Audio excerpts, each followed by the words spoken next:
Okay, so let's dive into something that I'm willing to bet every single one of us has struggled with. It's that incredibly frustrating feeling when you know you need to get something done, but you just can't. You know the feeling, right? The deadline is getting closer, the book is right there in front of you, and yet your brain suddenly decides it's the perfect moment to do literally anything else. So, what is going on here? Why does this happen? Well, the first thing to get straight is that this is not just you being lazy or undisciplined. What's actually happening is a full-on battle inside your mind. It's a war for your focus. So picture the scene. You, your conscious self, have made a decision. You've given a clear order. All right, time to study. It seems pretty straightforward, doesn't it? But oh boy, this is exactly where the fight begins. Because suddenly, out of nowhere, your brain is just flooded with this tidal wave of other ideas. And look how random they are. It's not some other important task calling for your attention. It's the sudden, overwhelming urge to make a sandwich or to finally deal with the dust bunnies under your bed. These are the hijackers of your focus. And here's where it gets even more clever. If you try to push back against those little distractions, your mind often just escalates. It goes from wanting a coffee to a full-blown existential crisis. And this isn't random. It's actually a brilliant, though totally destructive, strategy to make studying seem completely pointless. So this brings us to the real mystery at the heart of it all. You're the one who gave the order. You're supposed to be in charge of yourself. So why can't you get yourself to listen? The answer, it turns out, lies with this powerful, unseen force that's constantly steering your thoughts and actions from just behind the curtain. Let's call it the unseen pilot of your mind, your unconscious. And here's the conflict, laid out perfectly. On one side, you have your conscious goal, study this boring paper. And on the other, you have this massive, powerful system of unconscious impulses that wants to do anything but that. It's a genuine head-to-head battle. Now, this might sound a little dramatic, but it points to a really unsettling truth. That feeling of not being in control when you're procrastinating, it's real. We love to think we're the captains of our own ship, but a lot of the time, something else is at the wheel.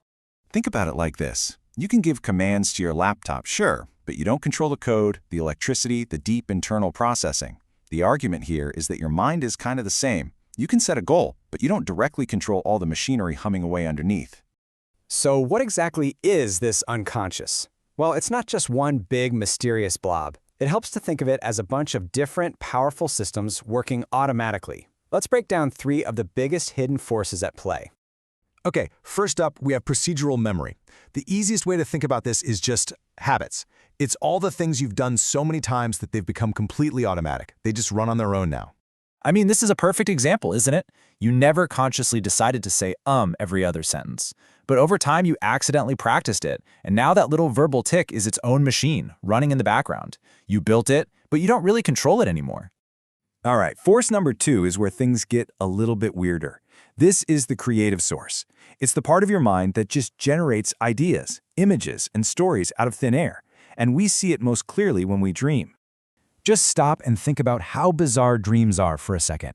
You are the main character, right? But you're also just sitting in the audience, watching the whole thing unfold with no idea what's coming next. The dream is happening to you.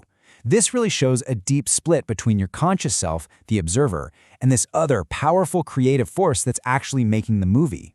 And the third, and maybe most powerful force, is our set of primal drives. These are the ancient biological programs hardwired into us for survival. When you suddenly feel overwhelmingly hungry, or angry, or, some other powerful instinct, that's this system hijacking your conscious mind for its own very basic purposes. So when you put all 3 of these forces together, your automatic habits, that strange creative engine, and these deep biological drives, a very different picture of who you are starts to emerge, and it raises a pretty big question. Psychoanalysis has some famous terms for this. What we think of as I or me, our conscious mind, that's called the ego. But pretty much everything else we've just talked about, the habits, the dreams, the primal drives, that's all bundled into what's called the id, the unconscious. And here is the absolute key takeaway. That feeling that you're at war with yourself when you try to study, it's because you are. You are literally 2 different systems. There's the conscious you that wants to work, and then there's this other powerful unconscious pilot who often has a completely different agenda. And that leaves us with one last kind of mind-bending question to think about. If so much of what you think and feel and do is actually being directed by this unseen pilot, then who exactly is the you that's just along for the ride?